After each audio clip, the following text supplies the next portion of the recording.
Good morning, Laura. Can you How hear are me? you? Good. How are you? I'm doing pretty good. Finally found my my Zoom link again. I'm in trouble. Oh, But okay. I'm So all we good. you online. So which good. Do you want to do a quick test with the Yeah, sharing the PowerPoint and thing like that really quick?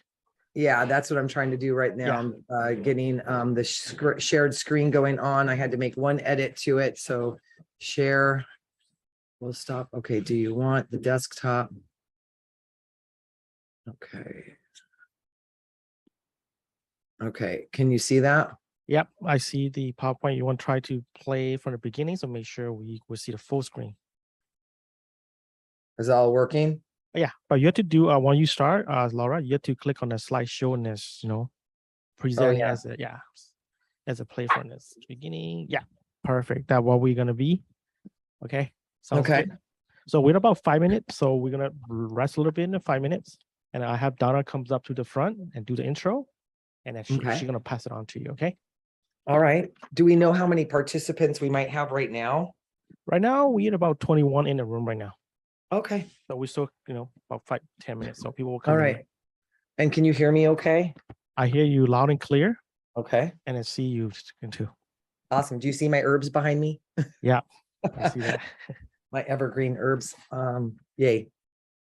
All right. So yeah, get a rest, Laura, about 5 minutes. So we about 4 minutes. I'll go have the Donna comes up and then we start from there. Okay. Okay, thank you so much. Thank you.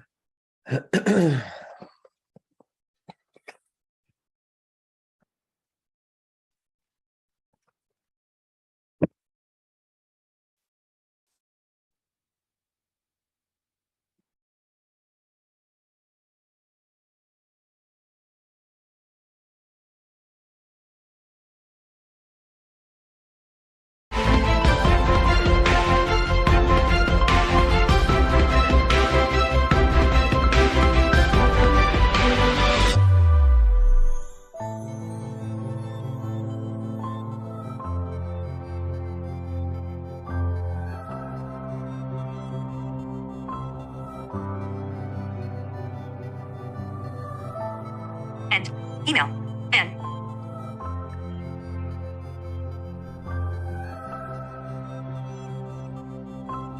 today.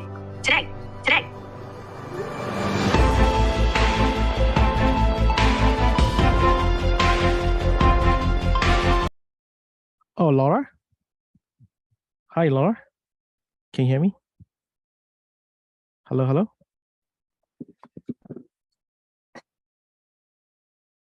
Hello, Laura.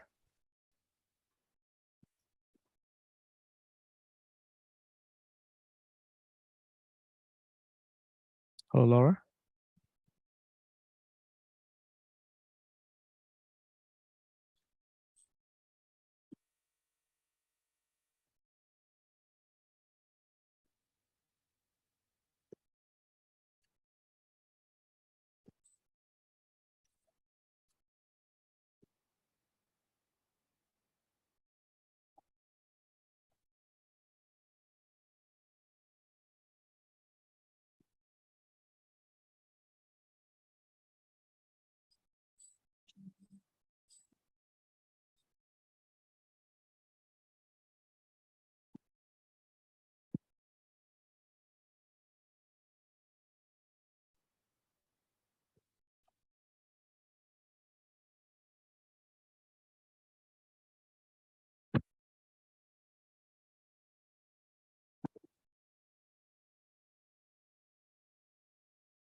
Recording in progress.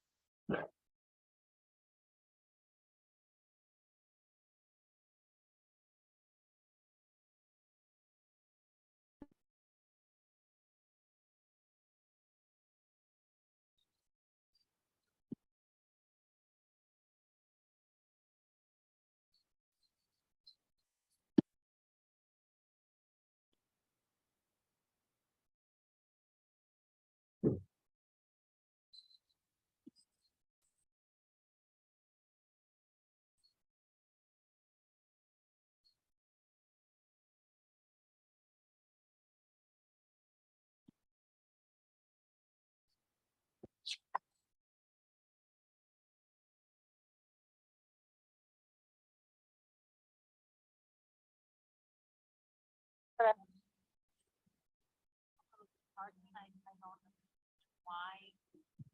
Laura, you ready? I'm gonna have Donna comes up and then we go from there, okay? Yes, thank you.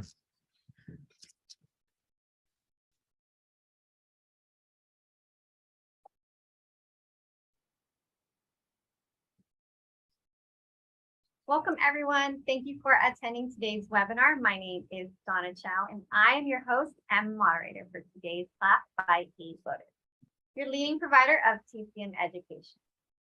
We have been hosting educational courses for over 2 decades, and we are proud to be your trusted source for premium CU content with over 200 speakers, 700 courses, and 3,000 hours of continuing education. Today's webinar is 10 practical expert-approved formula strategies for all herbalists with Laura Zaranski. There will be one break today, and we're set to end at 1 p.m. For lecture notes, you can go ahead and download them directly from the Blue Course Access page in your eLotus account. To use the chat room, go ahead and set your chat preference to everyone so that everyone can see what you're typing and be part of the conversation. To ask Laura a question, you can go ahead and enter your question into the Q&A box. And finally, today's class, there are no CEUs. There are no CEUs as it is for educational purposes only. So we hope you guys enjoy the webinar. Today's speaker is Laura Zaranski, and she will talk about the top evergreen formulas that are very popular among her patients. This webinar is perfect for new practitioners, acupuncturists who didn't learn about herbs in school, or anyone who just loves to learn. You can find more information about the formulas that Laura will be sharing in our clinical manual of Oriental medicine. I'll send you guys the link for it in just a bit. All right, let's get started with class today. Laura, are you able to go ahead and take over by sharing your PowerPoint, please? Yes, it should come up. Let's see. There we go. I think it's coming now. Did it come up yet? No. There. Yeah, we able to see. Okay, come up now. All right, excellent. Okay, can you guys see that? Yep. All right, we're ready to rock. Go ahead, Laura. Oh, what happened? Me and electronics. Hi, guys. Welcome, everybody. I'm glad to be here today to walk you through some of the most commonly used herbs that we use in our clinic here. Just a kind of a background on me very quickly. My name is Laura Zaranski. I have a master's degree in Chinese medicine from Midwest College of Oriental Medicine. I also have an undergraduate degree in physiology, and I am going to move my phone away from here really quickly. Sorry. And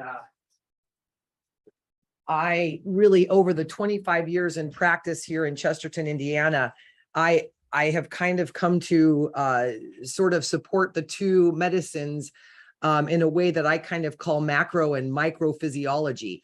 I really do believe that my undergraduate degree was more microphysiology.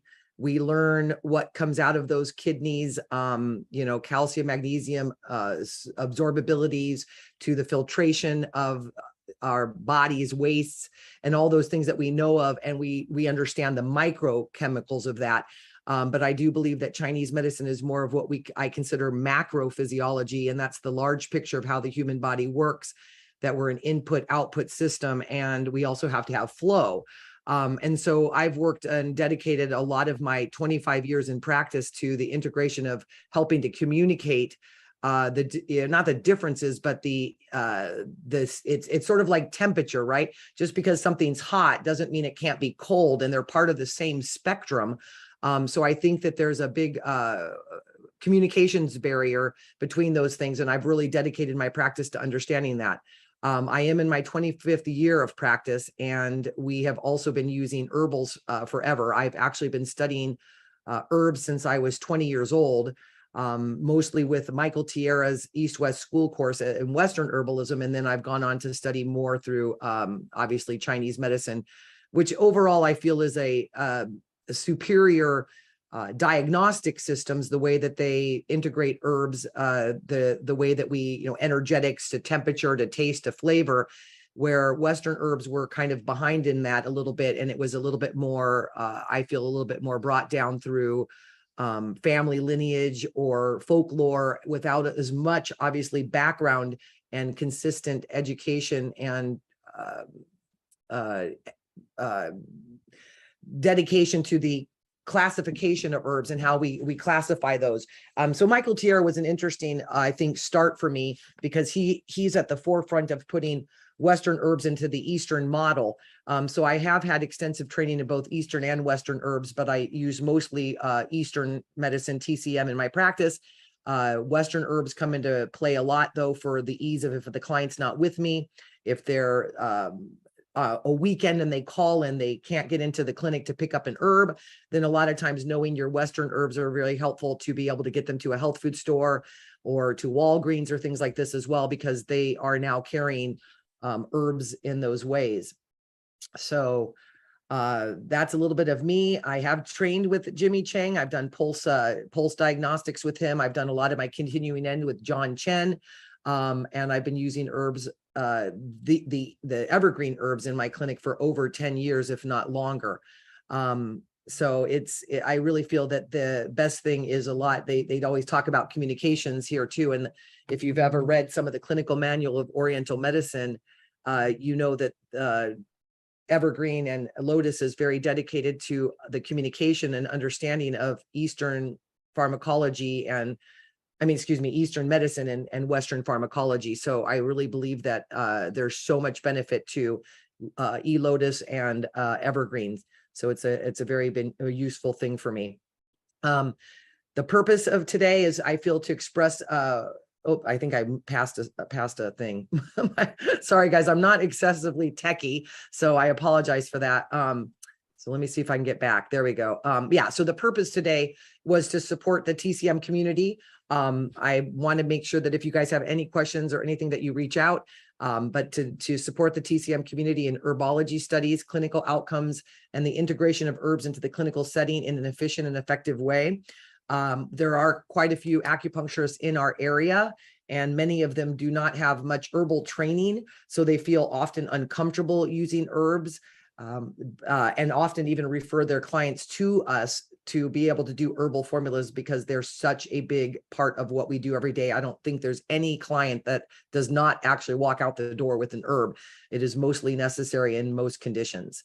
So the purpose for you is, please feel free to express, why you're on this seminar. If you have any questions you have, or you have any particular questions, feel free to reach out. I don't know if I can hear you or not. But if not, there is the chat button. So please feel free to ask or get those questions asked. And then there will be a little brief break at about 11:30 so that we can all take a quick break, reset, and then get back in. So I'm just letting you know.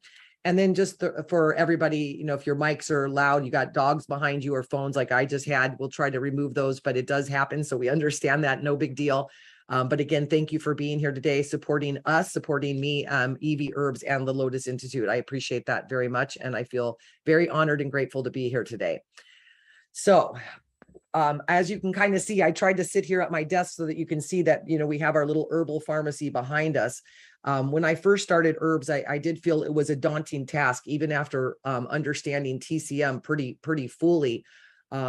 Herbs are very complicated. I actually think they're one of the hardest things that we learn in TCM, because of the specifics of it too, and the diagnostics become so important. We know that in acupuncture, they're self-regulating, right? So sometimes we use stomach 36 for digestive problems that are due to excess or deficiency, and they're self-regulating. So they'll either tonify or they'll spread excess and things like that. But herbs become way more technical, right? We know that if we really don't have a good diagnostics and we decide to say, that person is actually hotter than they are, and we give them all hot herbs, we know that we are going to aggravate those types of conditions. They become much more important. But I also don't want, anybody out there, if you haven't started using herbs at all, to be scared or fearful. When I started at first, I was a little nervous, and I felt my diagnostics were fairly good, at least for very basic things, for sure. I mean, liver qi stagnation and spleen qi deficiency, there, you feel pretty comfortable with those. So I really started out with some of the very basic and most common formulas to try to use clinically, to make sure that I feel that I had a good understanding of them, how they worked, how patients responded, their compliance levels, and, what was going to happen clinically. Because as we all start our practices out, a lot of times we don't really understand the complete clinical outcomes. Sometimes even in clinical school, like in our training, we don't need, I didn't even get to see some of the patients more than a couple times. They might come on a different day than when I was doing my interning and all that other stuff. So working with other practitioners has been a huge benefit for my growth curve.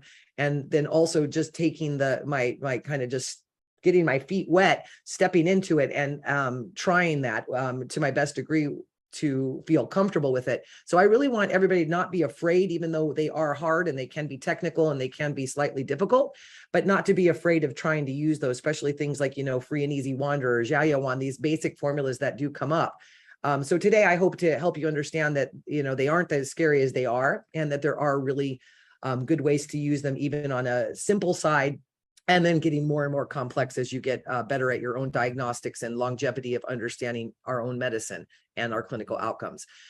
So why I use collection formulas is that I do believe that the Evergreen collection formulas, they are more geared to our American clients. I do see that they have more technical and specific herbs in them that help with a lot of the patterns that I do typically see here in Americans, because of a lot of times their diet, we know the climate, things like that.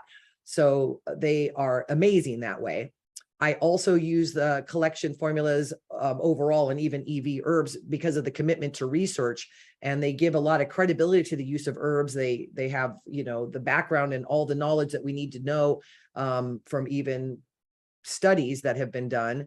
And that really is an important thing. And especially for our clients, we do get our clients a lot who are like, well, are they safe? Where do they come from? How do we know that they're safe, and these types of things? And I'm able to show the great quality that Evergreen has, and the safety of the use of these herbs. And they do such a great job of helping us even understand like things that have and contain like shellfish and things like that might have actual true allergic reactions to patients. I also think, speaking of allergic reactions, a lot of practitioners, I think, also are a little hesitant. They think that there might be, or patients are, let me put it that way, patients are a little hesitant of like, what if I have an allergic reaction to them? The reality is I've probably treated in the somewhere in the realm of about 20,000 patients. I've delivered over 100,000 treatments, and almost all of those patients have used herbs. And I would really literally probably be able to collect on my hands the number of true allergic reactions that we've had. And those typically will break out in hives, or sometimes I've had a little bit of a throat close. But most of the time, even if somebody breaking out in a rash isn't necessarily an allergic reaction to something, we have to take it with caution. We have to figure out what might be causing that. See if it is that. But the reality is most people will not have allergic reactions to herbs. But if you do know that a client has a known allergic reaction, then you obviously want to address that, take care of it, and do due diligence to make sure that you're not giving them something with those types of things in there. The other reason I use collection formulas is that they're extremely effective. I mean, extremely effective. And I've been using patent tea pills for a very long time, which are so easy to comply, and they have great longevity of shelf life. And so as a new practitioner, I did feel that capsules or tea pills or things like that were kind of easier at first to keep into my clinic. But as I've become more and more technical and better at what I do, having the powdered concentrates allow me to be much more comprehensive in my herbal remedies and prescriptions. But they are effective, and they're clinically proven. And when I say clinically proven, we keep track of every single patient that comes in our door in their clinical success and their outcomes. And I also have a lot of research, and we keep track of any medical tests that change. So I've had patients who've literally had GFRs lower than 20, 14, 15, 16, and 17 GFRs, which is kidney failure and dialysis putting in Western medicine. And we have used Evergreen herbs to help them get out of those things and get back into normal functions. So sometimes if somebody's already on dialysis, I haven't had as much success with getting off of. They've already started this other process. And generally when we take over for the function of something, then the function doesn't want to come back. And so depending on the length of the time that the client has been on dialysis, the ability to recover their kidney function gets a lot lower. the other issue when people are that low in their functions, that way we don't know if we have enough time to fix it, right? Healing is also a time factor. Just like kind of, we always use the example of bodybuilding. You didn't just become a bodybuilder overnight. It was consistent and persistent dedication to lifestyle habits, diet and food. And that's the same thing with function of our, the body. So when the kidneys are kind of lower than 20%, you may not have enough time to really get that patient back up to good health. They might not even have enough energy. And in some cases, it could literally be impossible. So in those cases, it is important to make sure that you're referring back to your Western doctors in those cases. If you don't see things happening in a short amount of time, I do feel that there are times that you can take a little bit of effort to see if it will take hold. But I wouldn't go longer than about 3 months if I didn't see much clinical change. And with these herbs, we see clinical changes on average for most deficiencies on blood tests within 3 months, and in some cases, even within a month or less. But 3 months seems to be the tipping point where you start to really see the building of the deficiencies taking over for what they're expending in their lifestyle every day. And then also being able to beat that out and finally start to see clinical changes on lab tests. So we've worked on reversal of liver function, kidney function, heart disease, lung dysfunction, COPD, things like that. And we've had proven track success with these herbs in getting them back into normal ranges. And my average client might even come in here with, a 35 or a 50 GFR, things like that. But remembering that hypertension is even called stage 2 kidney disease in Western medicine. So that could be a GFR of over 60, which would be considered normal on a test. And some tests will only say that the function's over 60 on the GFR. So if you don't have a specific one, you might not be able to know that. But just having hypertension is already indication of stage 2 kidney disease by Western medical standards. So, but they are extremely effective. Recently, again, liver enzymes that have been super high, we've been able to see those come back in. So these herbs work, and they work really well. And I've seen them clinically proved on multiple clients. Just recently, I have a 80-year-old who came in with neuropathies in his feet, GFR at 38. He's been with me since about March, and his last blood test last month already has him at a GFR of 58. His neuropathy is finally feeling his feet overall. He can move them. They weren't even responding to E-stim for a while. But it's just persistency and time a lot of times. And I think sometimes we undermine our own clinical success because we aren't either patient enough, or we don't have enough time, or the patient isn't compliant enough.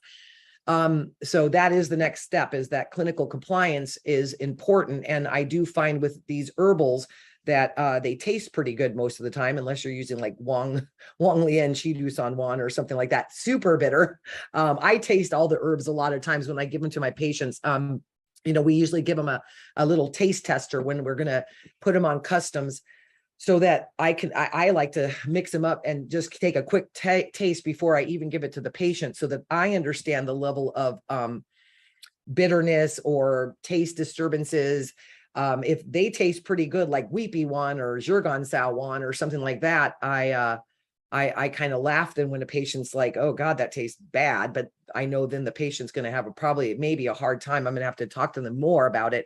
But if they can tolerate, these really bitter herbs with no problems, then we know that they're not going to have many issues. So I like to taste the herb a little bit prior to giving it to the patient, so that I can see where that level of kind of distaste might be. But the Evergreen formulas are amazing. They are great. I don't need to use a lot of water to dissolve them. And we usually do drink them and take them down as a shot. But I do get good success with clinical compliance most of the time, especially if I talk to the patient a little bit about that beforehand. The other reason I use them is that the benefits for the clinic, I like the formulas over, raw herbs, like completely individual. Now, I do have some individual herbs because sometimes you do need them. You might need to add more. We know sometimes just Wang Qi on its own is very, very important in deficiencies and prolapses, and we might want to actually add up just Wang Qi into a formula. I think Buzong Yiqiwan uses like something like 50 grams of it in there, if I remember right. But it's interesting how a lot of these are there. So the cost effectiveness in using formulas is helpful because you'll more likely go through those herbs quicker than if you have them individual and don't use them very often. So if you're just starting out your clinical pharmacy, your herbal pharmacy, then I would, consider using formulas most often. And some people I think have stayed away from that because they often don't know that you can mix a lot of the formulas together and just know the basis, which is what we're going to be talking about today. And they're also a more cost effective to the patient as well. We're talking about customs in general, because when I start having to pull off capsules or pills and I have a very complex pattern, I might need 4 different bottles, and that starts to become a little less cost effective to the patient than if I was able to put everything into one formula and have them be used that way. The other thing, and I'm not sure where it's at in this formula, if I have it on another slide, but the other thing is that I've found over time, when I first started my practice, I didn't have much clinic problems with patients taking herbs that we recommended in tea pills and stuff. But then as the internet came in and the websites come up, patients would often go back home and then Google them and look up the formulas and then try to order them online. And I was having some problems with that because they would often buy 6 bottles of it. And then 3 weeks later, I'd have to change the formula. And they're like, but I just bought 6 of them online and other things like that. So what I have found is that even clinically using concentrates, it sort of helps to, again, it's not that I would want them not to take it that way, but you can't control them. You don't know if the safety is there, if they're getting them online. And they often have even bought formulas that they thought was Free and Easy Wonder or Jayawan. And when they brought the bottles back to me, they were modified formulas from a certain company that it wasn't the classic formula. So you have more track of being able to keep track of all that. And it makes you a little bit more specific. It makes it a little bit more technical why you're doing what you're doing herbally. And they work though, and they're fast. So that's the big thing. So, oh, geez, how did that happen? How does that happen? Hold on, guys. Sorry about that. Where do I go? Here we go. Sorry. Okay, thanks. Introduction of how I use granules. Typically, I try to determine the top 2 most prevalent TCM diagnostic patterns. Okay, so, and I always have to keep in mind their top complaints. I do feel that sometimes people can get sidetracked onto things that they might be good at or what they think is more critical to the patient. But in the forefront of my mind is what brought that patient into me at first, which is often pain. But really remembering that pain won't go away if those organ systems are not working correctly, because the body is being used as fuel sourcing every single day, whether or not we're healthy or not, right? We break down muscle, we build it back up with our food. And athletes have to have the input output pretty accurate or they're going to stay in pain all the time. So by the time people come to me, which is, pretty far down their health profile a lot of times, right? They've already had something in place for 4 or 5 years, even up to 20 to 40 years in place already. And we're in the second stage of health problems like blood pressure and cholesterol and diabetic and on 4 or 5 medications, and they want their back pain gone. But I can't forget that's what that brought them in for. And that's still got to be one of the major things that I treat, or I will start to become insignificant to them, or they might feel that we're not really listening to them to help them. So we never want to lose sight of that. But I will always pick the top 2 most important diagnostic patterns, like is it spleen qi deficiency or more liver qi stagnation or more blood deficiency or more kidney insufficiency, and focus on those and trying to find those right formulas that will treat the majority of their symptoms. When a patient first comes in, I will often look at, maybe only using like two formulas right away. Sometimes I even do start them off on capsules or tea pills so that I can just have it very simple, easy, see how they respond, watch the rate of responses with me, not be too complicated, and then realize there is maybe more dampness than I thought or something like that. So I will only start with 2 of those. Okay, thank you. And I'm reading through a little bit of these things too. Sorry about that, guys. Excellent. I got a question I'm going to answer. So I never lose sight of those, and I will pick those things and I try that first. We go through about 4 treatment protocols to sort of see how they respond. And then at that point, we sit down in our clinic and discuss what we need to do to help them achieve optimum health. And that could be very different for different patients. And then I will explain what we need to do to get there. And at that point, that's when I often introduce the granules and things like that.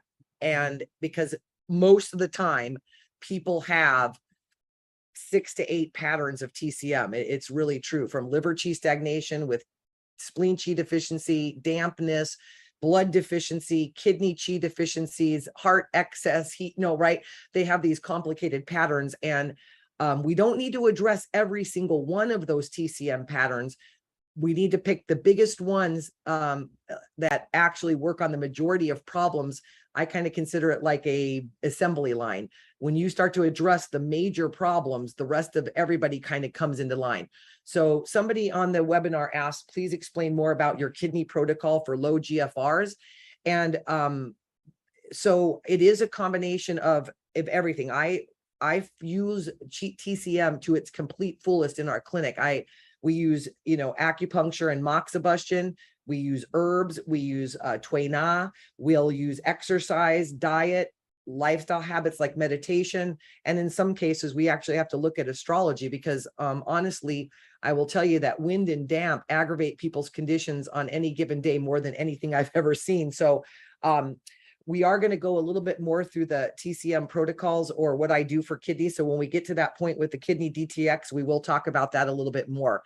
So we'll answer those questions for sure.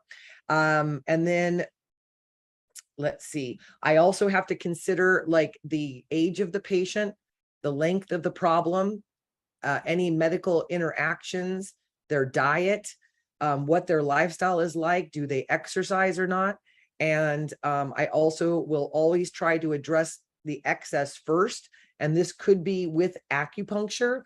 So a lot of times I find that some people will try to clear all the excesses with herbs. And I think it's effective, but I have also seen it be less effective than trying to treat the deficiencies or the tonification with your herbs, even early, even if there's an excess, because often the excess is due to the deficiency, right? So like even blood deficiency can lead to blood stagnation. And the way that I sort of describe that is that if you have a creek and the water goes around a bend, it's way easier to dry up or stop and get stagnated than if you have a full river, right? So once you have full blood quality and quantity, then it's less likely to stagnate. So the truth is that we really have to tonify that deficiency of blood, and we can use needles to move the stagnation, right? So I don't necessarily have to have blood circulators in there unless their tongue and pulse show a ton of purple, which a lot of times it does not. Most of the time in those types of conditions, it doesn't even show purple. So I like to use the tonifying herbs early in care with excess too, but it should always be considered as the tonifying is the hardest and slowest to change. So we always want to try to address it. And actually, I find that tonifying through needling is harder than with herbs. So with that, let me see here. Okay. All right. So let's see here. Okay. Okay. So deficiencies versus excesses, address the top issues with herbs, especially the deficiencies, and the secondaries will often subside. In that case too, there was, what was I going to say? Deficiencies versus excess. Oh, the diet itself is also a tonification to deficiencies, right? So we also have to think about what they're eating, because their food is also something that can build deficiencies, and it can also aggravate excesses for sure. But again, the deficiencies are the hardest things to treat, not the excesses. And the deficiencies are the ones that, like I said, take the longest. And I think sometimes we don't spend enough time tonifying the deficiencies as long as we should. So as I told you earlier, we keep clinical track of every treatment that we perform here, every client that we work with. And I have had patients who will not take herbs, either because of cost or fear. And I've had patients who will only do acupuncture. And what I found is that I can clear a lot of the excesses with the needles. I can calm down the nervous system, which allows their body to start absorbing nutrients better, obviously releasing more serotonin that way too, because the majority of serotonin's built in our small intestine. And I can see those things getting better with acupuncture. But what I found is, like, let's just say I had somebody with a deficiency that might often take about 8 months to fully see the tongue and pulse changes. If they've only done acupuncture in that same amount of time at 8 months, their tongue and pulse can look almost exactly the same as when I started. And that was shocking to me. I thought, oh my gosh, I mean, that's crazy, because acupuncture can tonify. I don't want to, get you that there's a, you can't, you're moving and circulating more oxygen and blood. You definitely can. You could be absorbing more nutrients. But honestly, in terms of it changing the deficiency on the tongue and pulse, I was shocked to see that it rarely will happen, which to me means that client could have those symptoms come back pretty quickly if they aren't using acupuncture as a maintenance tool. And I'd rather get my patients to a point where they don't need to have acupuncture all the time, because remember that the Chinese said, change the diet first. And if that doesn't work, then we go to acupuncture and herbs. So I think there's a lot in that, and it's very interesting. And then the other is true, where most of the time I could handle a lot of the deficiencies through herbs alone. And in some cases, that's all we do, or in cases where the client won't do acupuncture.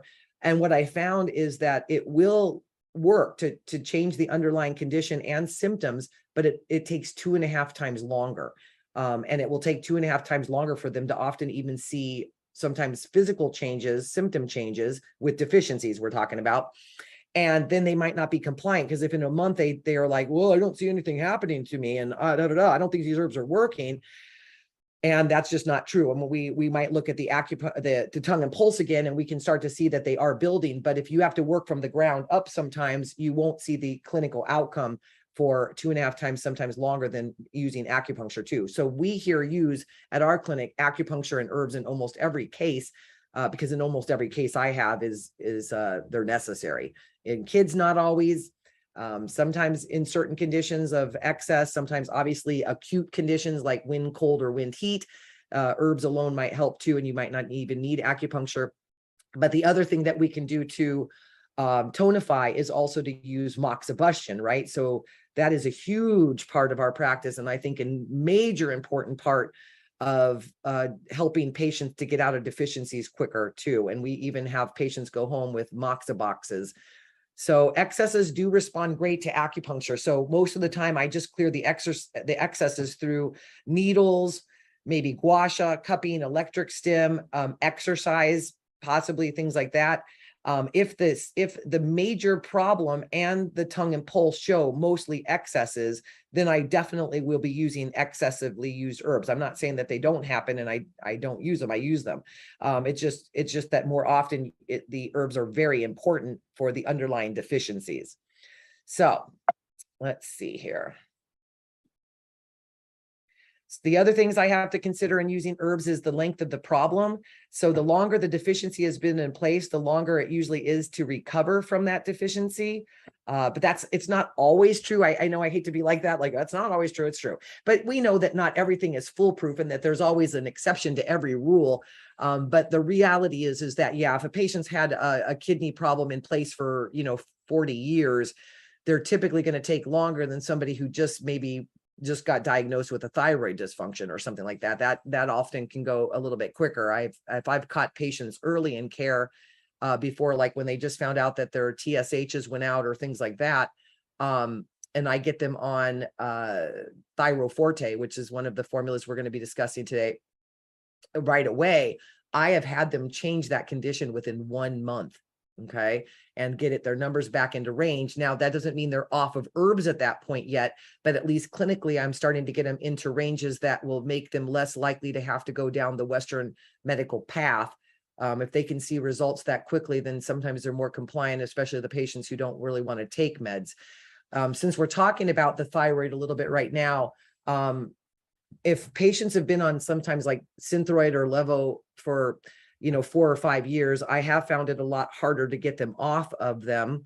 My theory is just that, again, it's the function of the thyroid has not been stimulated by TSH, which is thyroid stimulating hormone that tells the thyroid to produce the T3 and T4.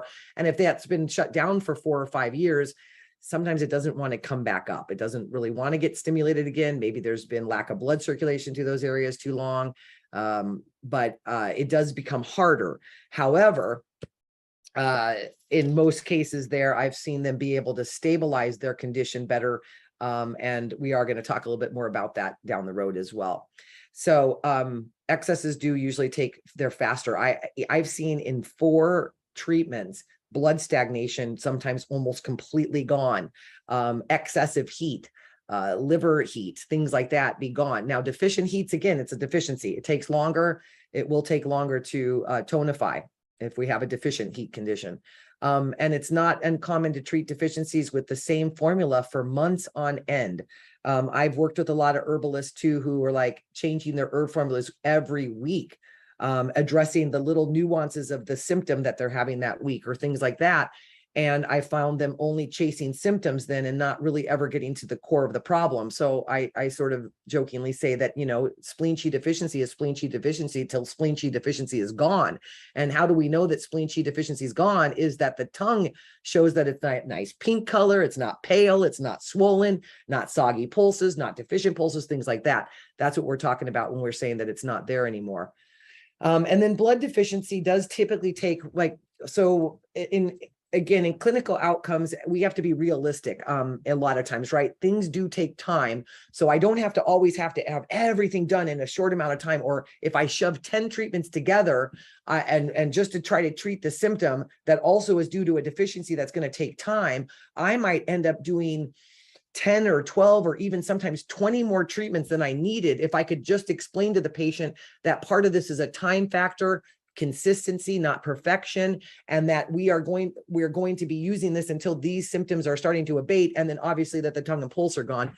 So I really do find that I think early on we might underestimate ourselves or think that got a wrong diagnostics. And most of the time it's just that we haven't given the problem a long enough time to change and be persistent with the same formulas. If your diagnostics are good, they're good and they're going to work, but you just sometimes need time. So don't underestimate yourself on that. Really try to think about why you decided that was the right and correct diagnostics and keep with it, because it's spleen chi deficiency till it's gone. So with blood deficiencies, though, it's interesting. We see this a lot. It's very common, obviously, to see.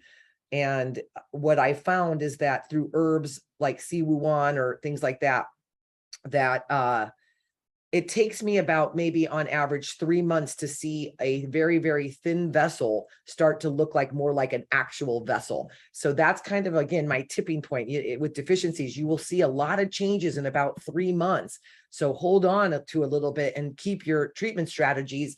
You should see improvements in symptoms as you're going there. And then usually you'll start to see good tongue and pulse changes by about 3 months in on most conditions.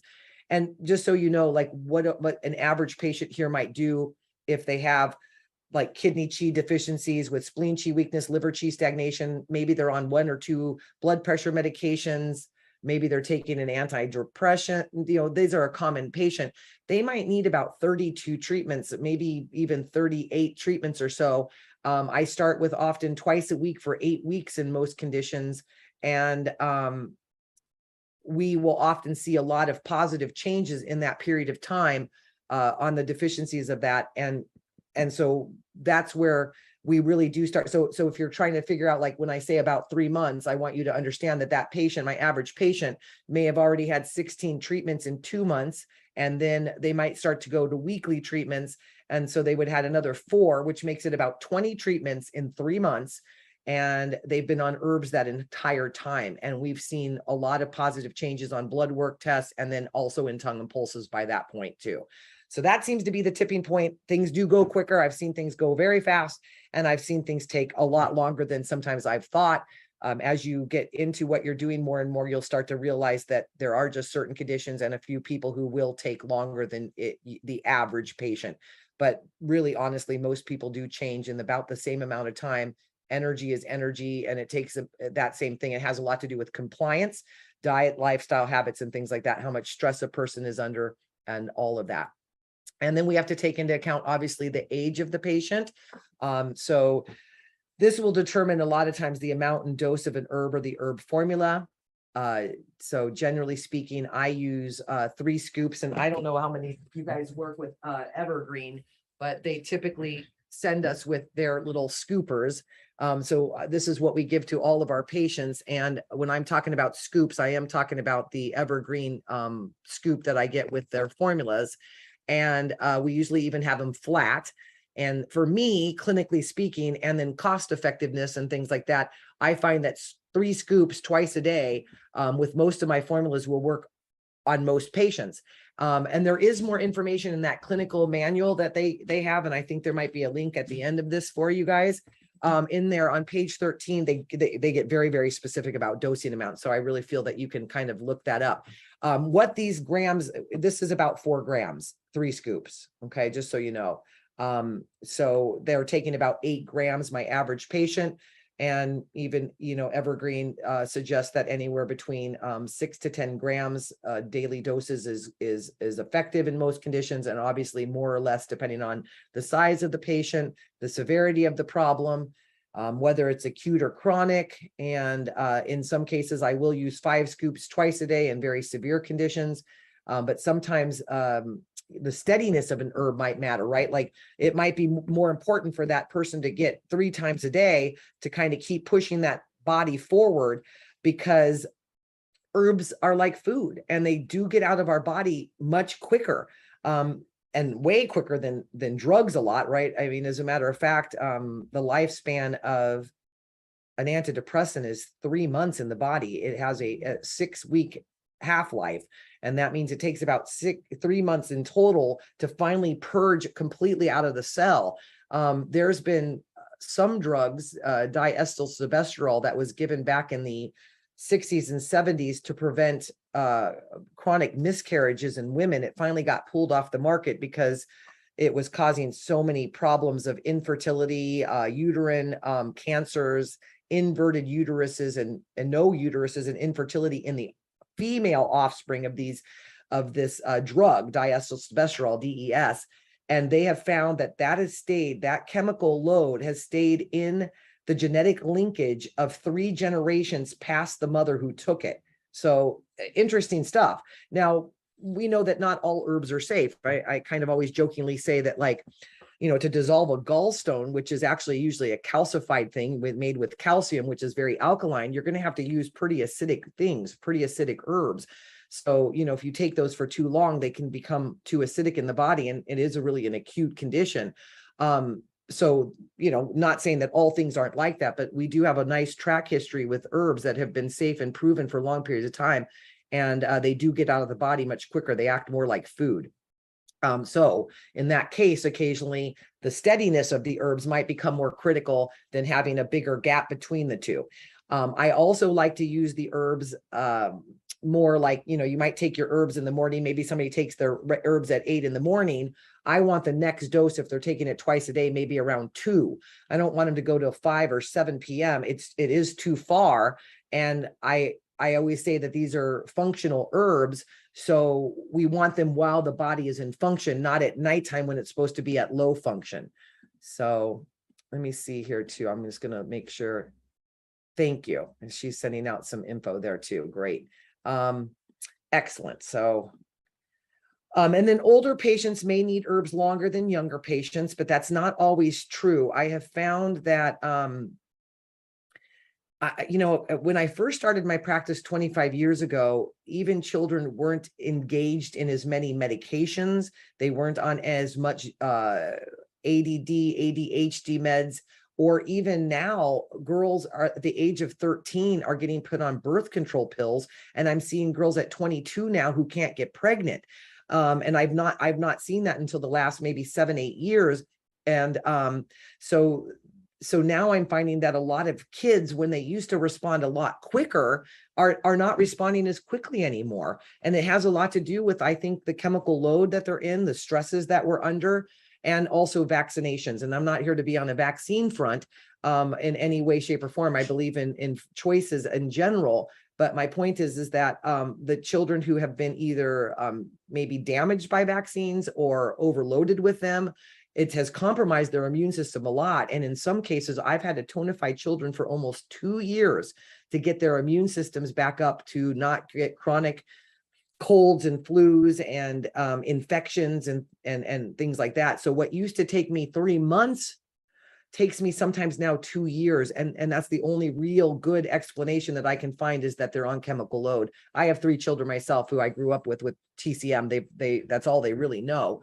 And they don't get sick. They really don't. I've had, I think, one child before I was in TCM school who had an ear infection, and I put him on an antibiotic once, but my kids have never been on them. I've been able to use Chinese herbs throughout the whole process with them. And, you know, it's just, and so my point is that it was interesting as they were getting into their teens, they didn't have one friend that wasn't on a pharmaceutical drug. And as we all know, these are pretty addictive, Xanax and Adderall. And I had a child who at the age of 16 still didn't even weigh 95 pounds because he'd been on Adderall and stimulants for over 4 or 5 years. He wasn't growing. So we were able to get him off of some of those meds. And within a year, he grew up to, like, 3 inches in about a year. And he actually started gaining weight, muscle mass, and things like that. So it's a lot of interesting things that we're being encountered with children. Pharmaceutical advertising started in the US in 2000. So it was interesting as well, about probably I'd say 2010, 11, or 12, right around in there. I started getting the kids who grew up on pharmaceutical advertising. And it was very interesting to see them with their parents that I may have treated previously, who are looking for alternative choices. And I had several patients or kids say to me, can't I just take a medication for that? So it's interesting to see the psyche of the patient over time. Interesting stuff, but it's stuff that you have to consider. So these are very important questions to find out when you're working with children as well, is, have they had all their childhood vaccines? Has there ever been any reactions to them? Just due diligence. And that's with any kind of medication in general. We have to know what they've been exposed to, a good full health history, compliance, even if they've had maybe birthing traumas and things like that. And then children, they are a little trickier, but I find that they will, if you communicate with the kids a lot and you let them taste it and you have them involved in their care, they're more likely to use, the granules. So I don't sway away from them, but if I have an easier way to comply, or if it's not as complicated as a case, I might use other things, including homeopathics, which I find can be helpful in kids that are younger because they dissolve very quickly under the tongue and they don't require trying to swallow, which can be hard. But there's a lot of pediatric formulas. And as I was sort of saying in here too, a lot of them, I just have them add a little honey, which makes it a little bit sweeter. And we know that honey has nice healing properties and good for the immune system too. And if it's for allergies or anything like that for children, then local honey is better. So you guys may have heard about that, that local honey picks up the pollens around the area, and it does make you kind of have a homeopathic dosing amount to the allergens that might be more in the localized area. And in some cases, if they really need these and they're having a hard time swallowing the taste of them, then sometimes I just take the powder and roll it into a little bit of a honey paste and make it more like, almost like not a tablet, but a little bit like a tablet, and then have them just take that, and they do usually pretty well. So don't shy away from it. Kids respond really well, really most of the time. They respond fast and quick and have much better compliance, and they're a joy to work with. They're a lot of fun, and typically under 10 years old, often just 1 scoop twice a day has had good clinical outcomes. All right, so we're going into Western medical diagnostics and tests. These, again, are all things that I consider when I'm using and choosing the right collection formula for my patient. I definitely like to confirm the Western diagnosis. I really do want to know what they are saying, even though they're diagnosing in symptoms. if they're being diagnosed with RA or autoimmune dysfunctions and lupus and Crohn's disease, I want to see that test that prove that. Because I've seen so many patients walk in my door diagnosed with rheumatoid arthritis and other autoimmune dysfunctions and diseases, and nothing shows up on the test. So it's just that they've gotten so far advanced in their condition that the doctors have no other explanation but to call it that in general, because remember, they have to be able to give a diagnostics in general, because if not, you wouldn't be supported by your insurance. So no matter what, they're going to get to the closest diagnosis that they can. But if they don't show these things being out of range, the ones that we put on here, like your lab tests, like SED factors, IG numbers, RA numbers, ANA numbers, things like this. And even ANA numbers aren't extremely accurate. I mean, if you even Google Mayo Clinic and see that they say that something like 80% of people can come back positive ANAs with no other autoimmune dysfunction. So you can't just rely on that. We can't just rely on tests in general either. Most people don't understand that ultrasounds are only 30% effective. Treadmill tests only pick up a 70% or greater blockage, things like that. So I had a patient who had over 100 stones in her gallbladder. And when she came to me, she had been a previous client who actually helped and fixed her health conditions. But when she finally came back to me, she had been under a lot of stress for years with her parents, and she wasn't taking good care of herself. She wasn't eating well. She was overly stressed, not drinking enough water, all those things. And then came back to me in a crisis. I mean, she had lost something like 40 pounds. She was down to 98 pounds. She couldn't eat. And, I did my diagnostics and I'm like, I think you have gallstones. If anything, it's a gallbladder problem. So I put her on Dissolve GS and we started that path. And 2 weeks later, she still wasn't doing well. Her pain was subsiding. We were getting better results there, but she still couldn't eat. When she came in too that day, she came in and she had already had an MRI and they said that she had no stones. Okay. So, I want to take that into consideration. Okay, great. So there's no stones, maybe they're sludge, maybe it didn't show up. But I still, through my diagnostics, tongue and pulse, still felt it was a gallbladder problem. And I did still feel that there might've been an accumulation. So I did put her on the Dissolve GS and we went about 2 weeks. We were getting her pain down. She was feeling better, but she still couldn't eat and she was still losing weight. And so she went in for another MRI because she's working kind of Eastern and Western at this point, because it really was a crisis. It was almost becoming outside of my scope of practice, kind of almost into an emergency. So they did another MRI. It didn't show anything in that gallbladder, and they told her she had pancreatitis. So I'm like, okay, interesting. I'm gonna take that information and I'm gonna kind of challenge my thinking and my theories and my overall observation and diagnostics and my experience and say, well, pancreatitis and gallbladder, they can act very similarly. They act together a lot. They're often part of the same problem. So I did switch her. I don't remember at this point what I switched her to, but it was a pancreatic formula a little bit more. I thought, all right, we'll go with more inflammation in the pancreas. I don't remember what formula I used at that time. I'm sorry. But I still was like, no, I think this is literally still your gallbladder though. So I was treating her with needles as if it was still a gallbladder problem. But her herbs I switched and she didn't do better. And so over the course of time, because she was coming in twice a week at least right then, trying to get her pain down. And I'm like, I don't think this is the right formula. I'm going back to the Ledon-Pion. I call it Ledon-Pion is what comes out of my mouth faster. Ledon-Pion is the equivalent to kind of the Dissolve GS. They're sort of synonymous of the classic formula. But I was using the Dissolve GS and we put her back on it and she was doing better and better again. And 4 weeks went by. So this was in a whole 6 week period, right? Had the MRI, 2 weeks later, did another one. Both of them showed nothing. I changed really quickly, but then I changed back and went back to the formulas that I believed were better for her and correct and more accurate with my diagnostics. And I kept telling her, I really still think it's your gallbladder. I think you need to do something. And she's still losing weight. So it was a problem. So she went up to Northwestern in Chicago. They did one more MRI. And they're like, oh my God, you have stones in that gallbladder and we need to remove it right away. I hope at this break I could find it and show you it. I have a picture of that gallbladder. It had over 100 stones in that gallbladder. Okay. She couldn't have developed those in 6 weeks. It wasn't what happened. They had been there the whole time.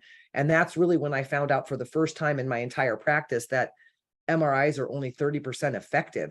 So they're a great diagnostic tool. Blood work is very helpful. We will not ignore it. It's very important to overall understand the whole concepts from what they're diagnosing to what the tests have come back to what you see. But honestly, TCM diagnosis is really accurate, and you should trust your diagnostics. But I always, always, always encourage more information, more knowledge, more challenge to my thinking so that I can make sure that I'm doing the very best for my patients. So it's very important to look at those, but don't just judge everything on it and follow your course of action, because most of the time it's probably pretty accurate. So that's an important thing. But the other part of that is I've had a lot of patients who actually have had RA numbers high, IgG numbers high, and they would have been considered a classic rheumatoid arthritic condition. But I have probably say 80% of my patients who've even had quantifiable diagnostic autoimmune dysfunction have actually been able to reverse that condition through acupuncture and herbs. So the doctors have had to come back and tell them that, oh, I guess we can't say you have RA anymore, or, you know, whatever the condition might be in that lupus or whatever. So that's interesting to me. I find that to be pretty fascinating.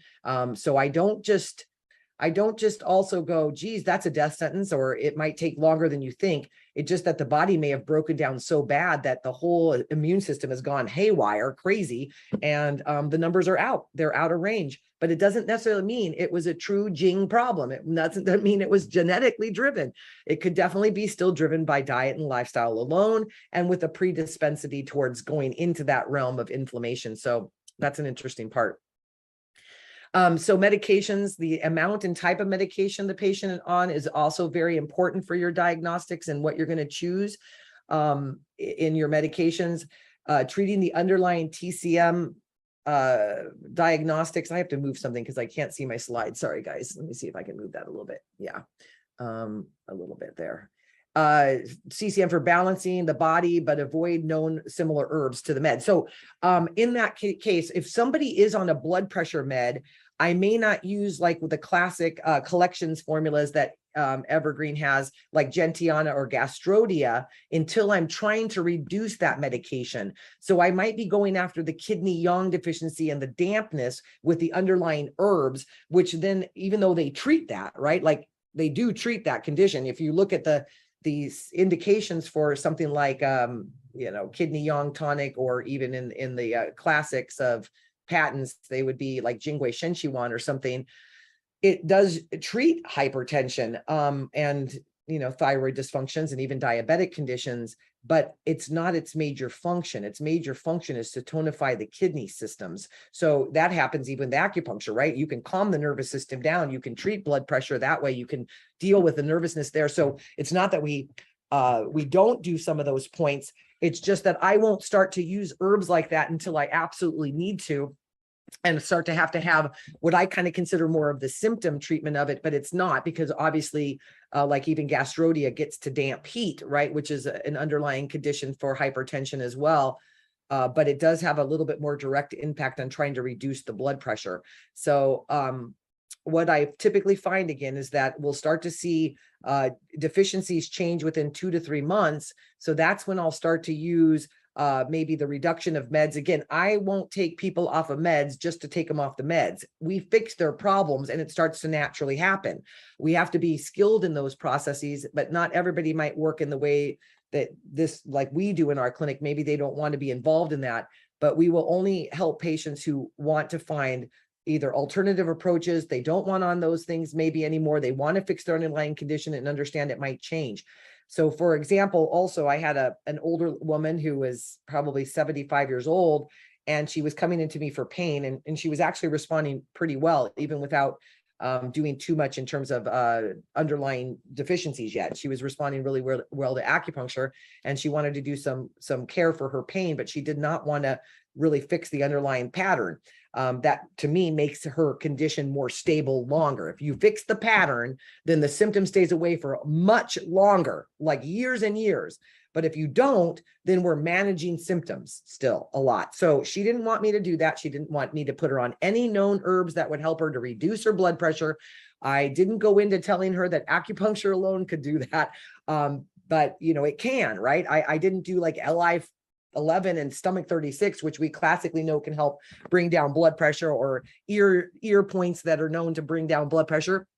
I stayed with the underlying condition. I treated the pain, and she was on 3 blood pressure meds. She was averaging about 120/80 most days. And I'd say within 4 weeks, her blood pressure was coming down to like 96/60. And and I didn't catch this right away, but she started to tell me she's super fatigued. She kind of feels run down, blah, blah, blah. So we start investigating, was she eating differently? Was maybe the herbs something I was doing there? If I needed to look at that, what was causing her fatigue? Was it stress? And then I came to check, well, let's check your blood pressure. And it was down to, like I said, 96/60. I'm like, oh man, we're going to have to do something about your herbs at this point, because when your body starts working better, guys, your body filters things better. It'll metabolize things quicker, and the drugs can actually become stronger.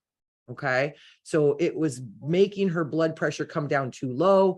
We had to discuss it. I did send her back to her doctor, because that's not what she was there for with me. And we discussed that, and she had to reduce and remove one of the 3 meds that she was on. And I wasn't trying to reduce her blood pressure with herbs or anything like that at all.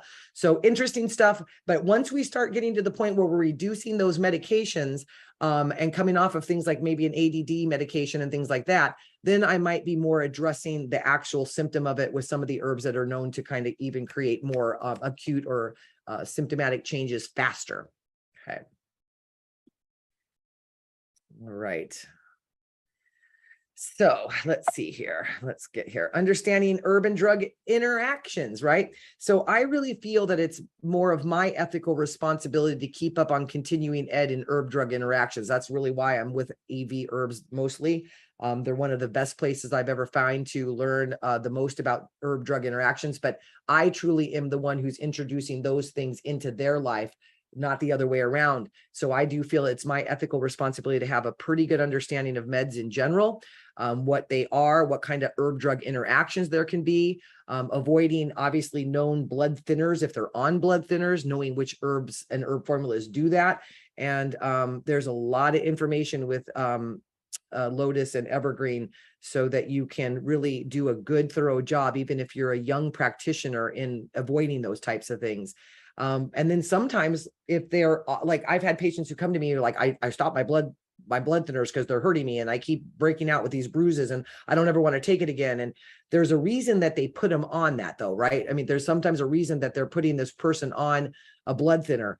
So if you do have to mimic that in some cases, then you can definitely use things like I put up on the screen, like vitamin C and EFAs actually have a blood thinning potential to them. Aspirin does as well. And so does things like ginkgo biloba. I know we don't use that very clinically in Chinese medicine, although it is used. It's just not used as a blood thinner. It was used as a lung tonifier, right? For lung dysfunctions. So it slightly thins the blood, which helps us to get more oxygen to the lungs, which can actually stop coughing and things like that. And that's why, that's what we usually use it for. And I try to use my herbs classically. Okay. I don't usually try to use them like with modern research necessarily, because it does change the clinical outcome. And we don't have the same history of maybe 1,000 years of using that formula. But if I have to use it to do something that they were doing to mimic that, then it is also important to slightly understand that. But a lot of people have said to me, well, why aren't you using like standardized extracts?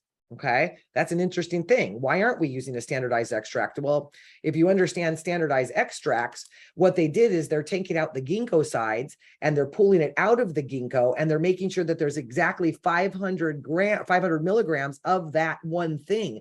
Well, that is going to make that one thing stronger now. So that outcome of that, based off if you used it in the classic way in the herbal formula, less likely to cause too much thinning. But when you start to get to standardized extracts, you're starting to turn that thing more into a drug. Okay. And so now you actually have to be very careful when you're using them. And we also don't have the historical data on long-term clinical outcomes with them. So I prefer staying with TCM formulas, long-term usages. Not that I won't use modern research, definitely important. But I really like to have the backing of 1,000 years of clinical outcomes, and I try to use them still that way the majority of the time. And I do most of the time won't use a lot of standardized extracts.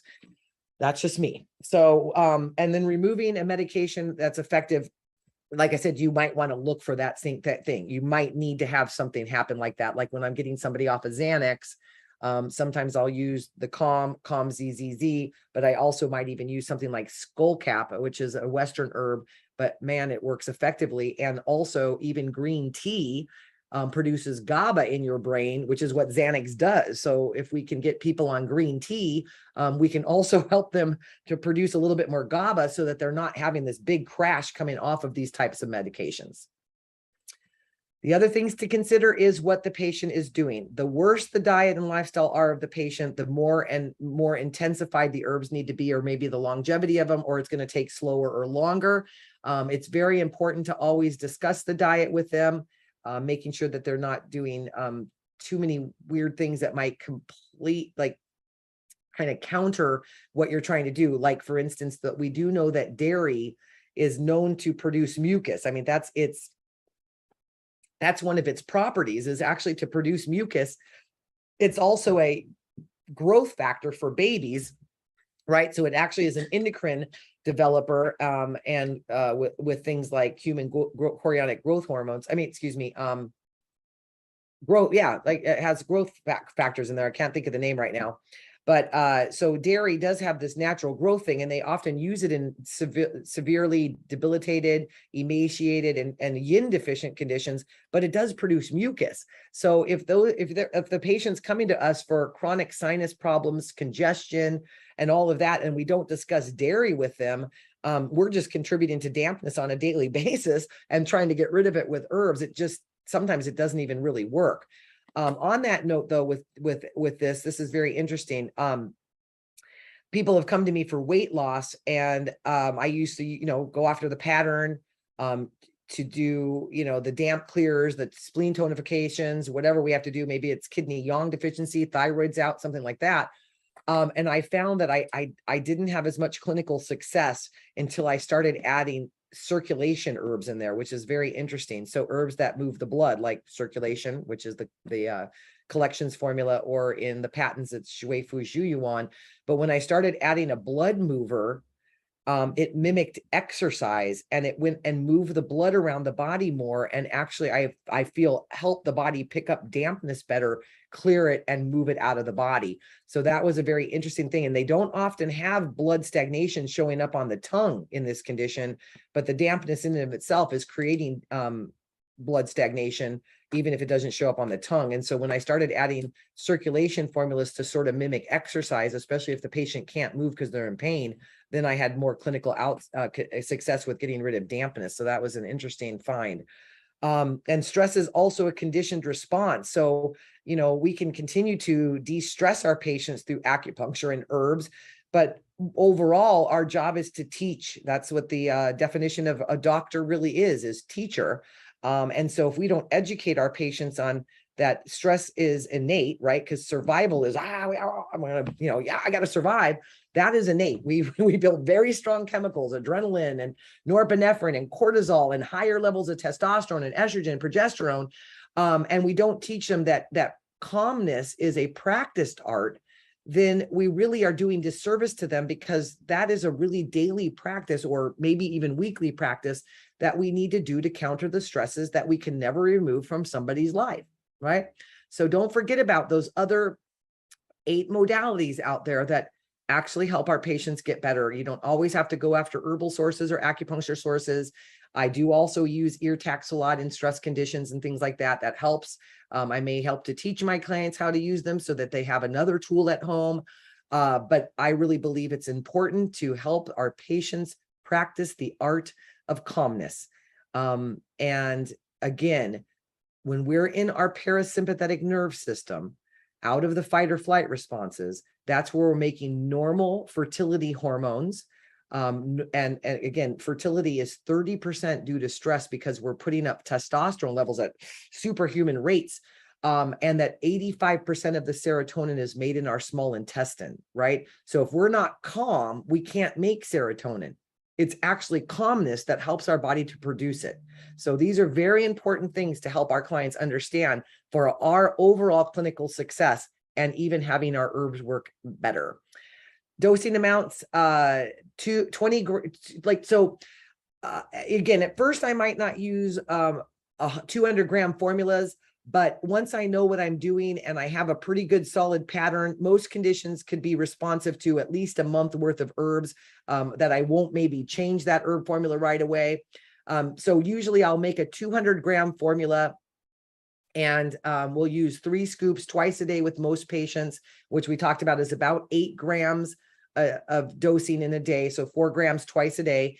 And I have very good clinical success. It lasts about a whole month for them.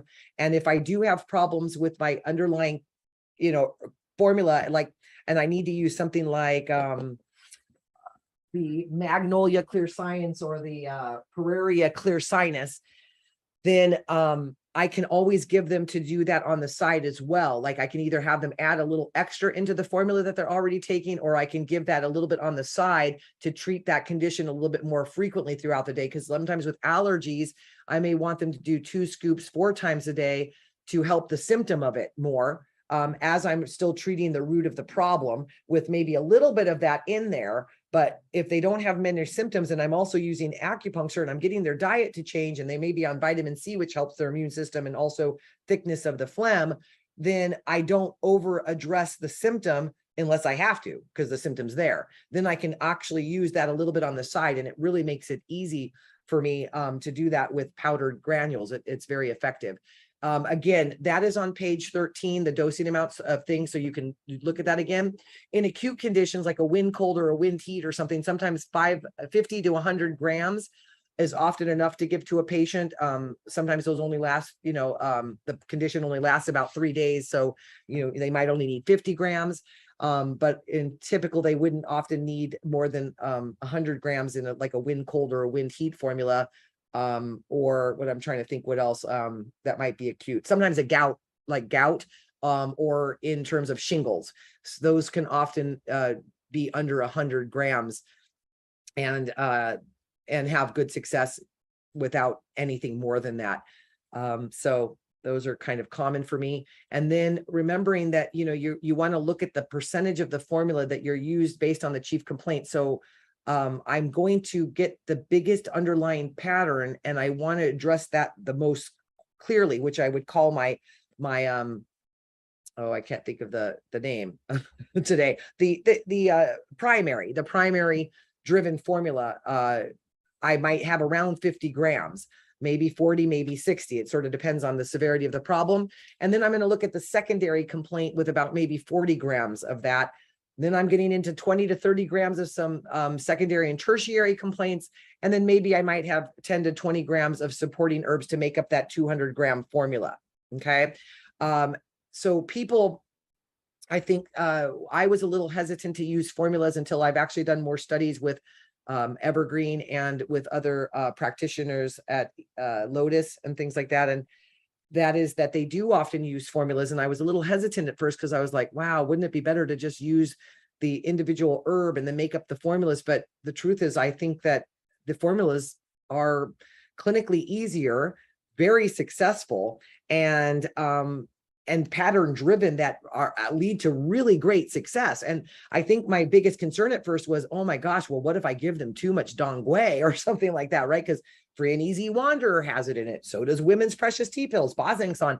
So I thought at first that was like maybe a concern, but if you have your percentages and ratios correct, and what might be in there that you think may be not great for the patient, like if there was too much cinnamon or something that may be too warming in a couple of the formulas that you picked, you got to consider what and where you're picking that formula from. Maybe you don't need the secondary formula. Maybe you just need more of the primary formula. But I thought at first that would be a little bit of a hindrance, but truthfully, it isn't. It's very clinically successful, and I really like using it. You just have to kind of remember your percentages or ratios, and that you may be overlapping on a few of the herbs, but not all of them. So keep that in mind, and you'll do very, very well with even combining those 2 herb formulas, or 3 or 4. So I think we're at about, we've got a little bit more time. So we will start to, are there any questions that anybody has right now on the information that we just discussed? Okay. We're probably going to be taking a break in just about maybe 10 minutes or so. Remember that there is the chat room to go into if you want to, and I don't know if I can hear people or not. Who can see? Okay, so I did get a question. It says, how many herbs do you use in one formula? That literally depends on the patient, but I would say on average, I am probably using 4 to 6 standard formulas, like I'm just going to use the classics real quickly, like Tian Wang Bujin Dan, maybe with Jingui Shenqi Wan, with Xiao Yao Wan, and maybe I need something to move some blood or something like that. So that's, I would say 4 to 6 is not uncommon for me to use, but I have had some very, very complex cases where I've needed even six different formulas to kind of make up the combination. And I don't chase every symptom either. I mean, I don't chase every symptom, and I don't chase every tongue and pulse, but it's the complexity of it, right? Like if the kidney systems are very, very weak, leading to, remember, your kidneys control the bones and marrow, reproductive and endocrine function, right? So a person with kidney yang deficiency could be diabetic, have hypothyroidism, and also have hypertension, right? So I've got 3 very unique and very specific things that may not be addressed very well with one classic thing. Although again, the kidney yang tonic, or the equivalency of Jingui Shenqi Wan, may still treat all 3 of them. What I found with the collection formulas, by using the things that we're going to be going into talking about here pretty soon, like that's on your screen right now, the equilibrium, with some of the Thyroforte, with your kidney DTX formula and some circulation, I'm going to get better clinical outcomes quicker on that symptom of quantification. So I will see the numbers change faster than only using like the kidney yang tonifier or only the one single thing. So that's what we do here. Probably about 4 to 6 is pretty common for most of my clients. And then the other thing about that, since before, because I kind of want to break when we get here, a break, and then we'll go into all this because I think it'll be a nice break. So I'm going to just talk to you about a couple of clinical things. We probably have about 1, 2, 3, 4, 5 rows of, I probably have about 120 formulas on hand. I didn't start like that. I started with the basics, the most commonly seen patterns in my clinic, the ones I was most interested in, the ones I was most clinically successful with, and I started to build my herb pharmacy from there. But I run about probably 120 herbal formulas on hand. I do have some raw formulas. And then again, everything is about communication. So there's a lot of information patients get when they come to TCM doctors, new information, things they've never heard, herbs and drugs. Oh my God, are these okay? That's scary. Needles are scary, right? So whatever we can do to mitigate communication errors or problems is always an important thing. So a lot of stuff that we have is already pre-written down, pre-made, and at our disposal. Even ear tack information, like I'll tell them, you can go home with these, leave them in for 4 or 5 days, blah, blah, blah. But I send them home with the information too. Okay, because people can only hear certain things, lots of information, they might miss something. I really want them to be I want them to be successful with the things that they have to do in their life. I don't want them going home struggling about, what did she say? I don't remember. What's that going to do? Cause more stress. So, we have like prescription pads that we create. And that we write down. We also have how to take your herbs written down so that when they go home and they can read through that again.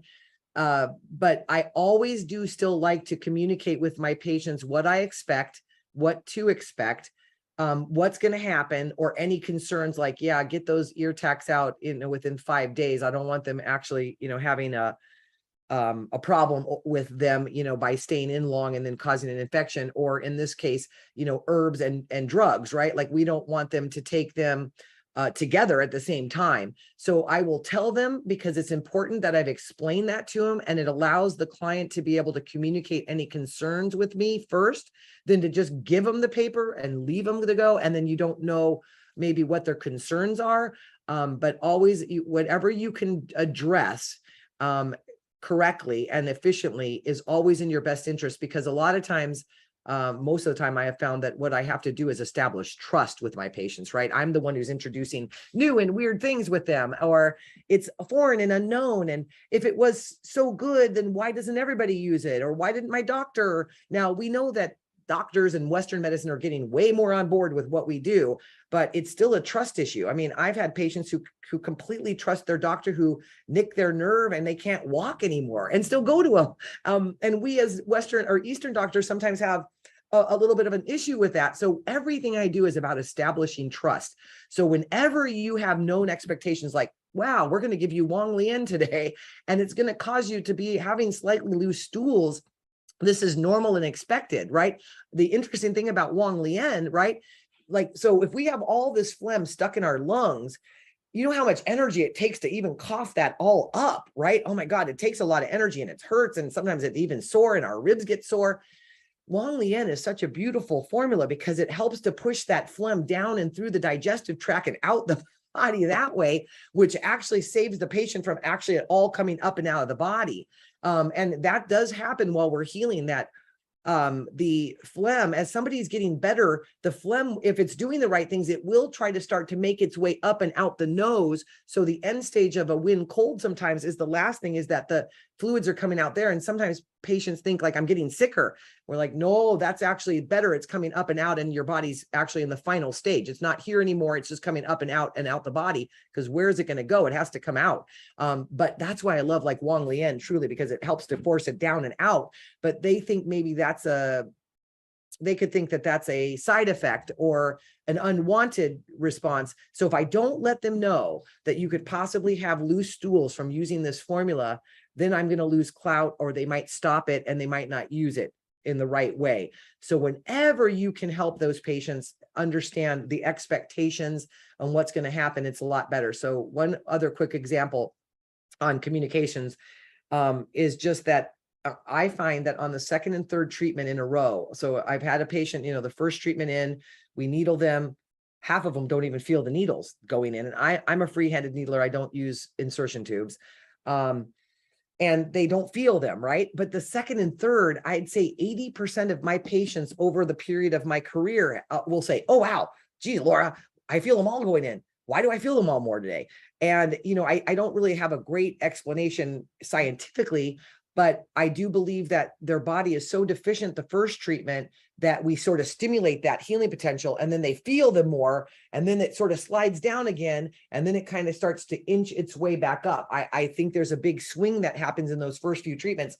So I explain to every patient on my second and third treatment, I will tell them that it's 80% likely that they're going to feel more needles on the second and third treatment than any other treatment. Although, things like stress, caffeine, and dehydration will also make the patients have more sensitivities those days.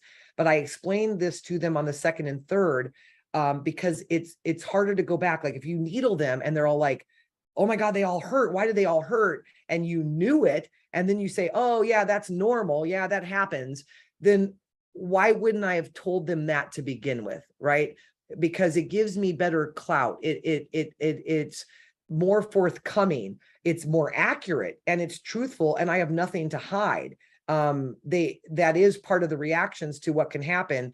And if I know it's possibly going to happen, it's better for me to say that it might be this way. That's not an unexpected or unwanted effect. Some people never have that happen, and some people it could happen on the 10th treatment.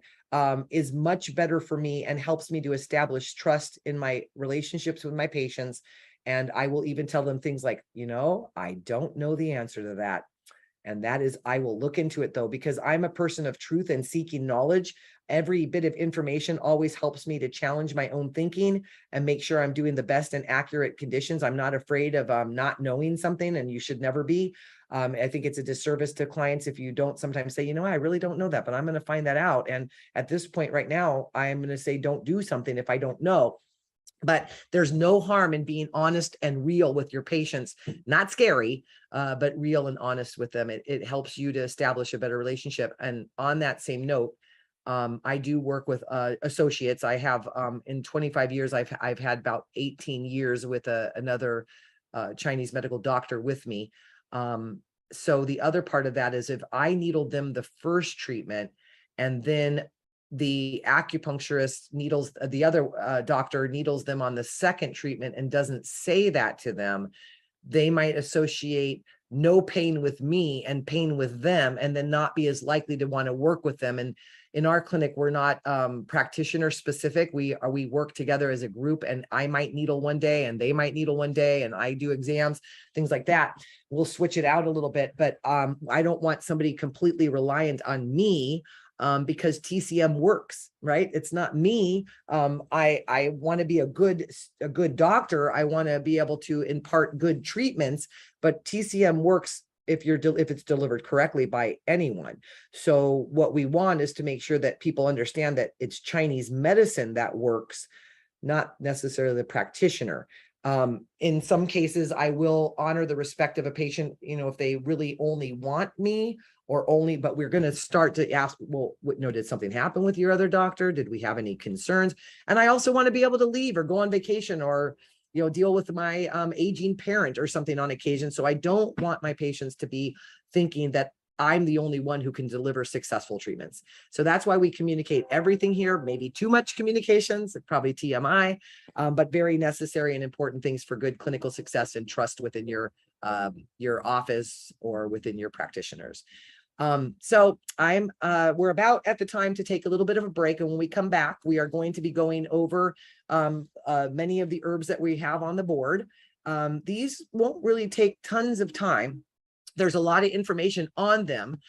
So I really want to try to impart some of my clinical experiences. So please think about any questions that you guys might have. Try to throw them out onto the screen. I could probably review them over the next 10 minutes while we're on a break. 10 to 15 minutes. I think we're giving it. So we'll give it 15 exactly when we head out, and Donna might help us with that in a little minute. But if there are, please send them out, because then I can read through those and I can start to kind of think about that clinically and really address any concerns. Because I always feel that it's better to address your questions than to just only impart information. So I would really like to make sure that I am addressing any of the people on the internet today with us, the students or whatever, participants, that's the word I'm looking for. Well, we can, because I think it's important. I really want to help that if I can. So with that being said, I think I will pass this off to maybe Donna. I think we're good to go. So I'm going to say we'll be back on at no later than 15 minutes from now. So sound good? Excellent. We'll see you guys back here in 15 minutes. You did great. We'll come back at 11:42 p.m. Thank you.